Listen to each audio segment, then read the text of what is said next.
Okay, let's do one more example from your molarity practice problems here.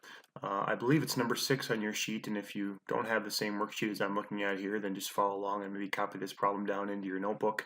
But pretty simple problem, asking how many moles of sodium chloride are contained in 100 milliliters of a 0.20 molar solution. So just remember, with molarity, we're looking at an equation that compares moles of solute over liters of solution, and that's always the setup for molarity. With that in mind, we can also, though, find from moles, we can convert back and forth to grams if we're given grams or if we're asked for that. And we can also use volume of solution in liters if it's converted from milliliters of solution. So getting back and forth along that bottom arrow works as well. So in this problem, they're asking us for the moles of sodium chloride. So in this example, they're asking us to find the top number here.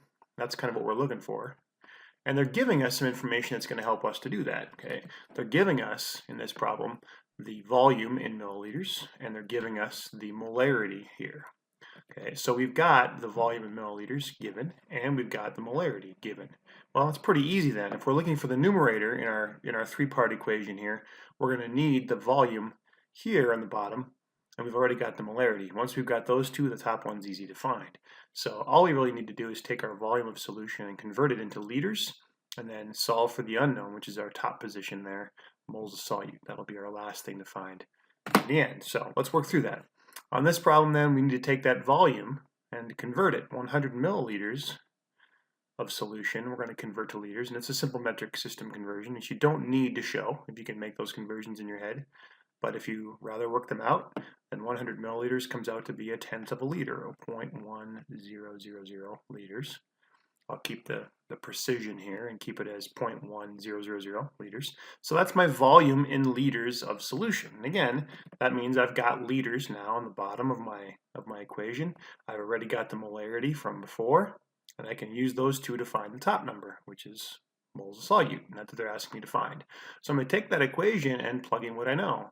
0.20 molarity is some number of moles X that we're working toward finding here, over some liters of solution, which we just found is 0.1000 liters. Okay. From there, it's just a simple matter of basically cross multiplying or just taking the 0.100 and multiplying it to the other side. So X is 0.2 times 0.1, which is 0.020 moles of solute. And in this case, the solute is NaCl. So that's it. Make sure to label your work. You certainly want to have it labeled moles. And because we know what the solute is in this problem, we're going to go ahead and label it as NaCl as well.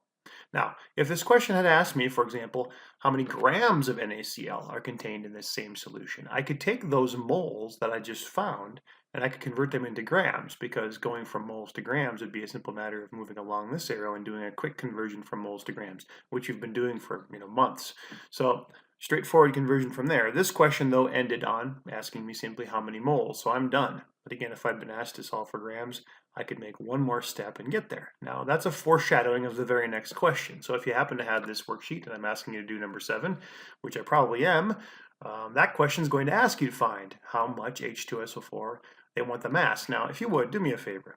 Change the word weight here to mass before Mr. Mitchell over in physics gets on my case, because weight and mass are not quite the same thing, and we often interchange them rather sloppily, and we shouldn't. So what mass in grams of H2SO4 would be needed? So again, just a hint, I won't work that one out with you, but just a hint.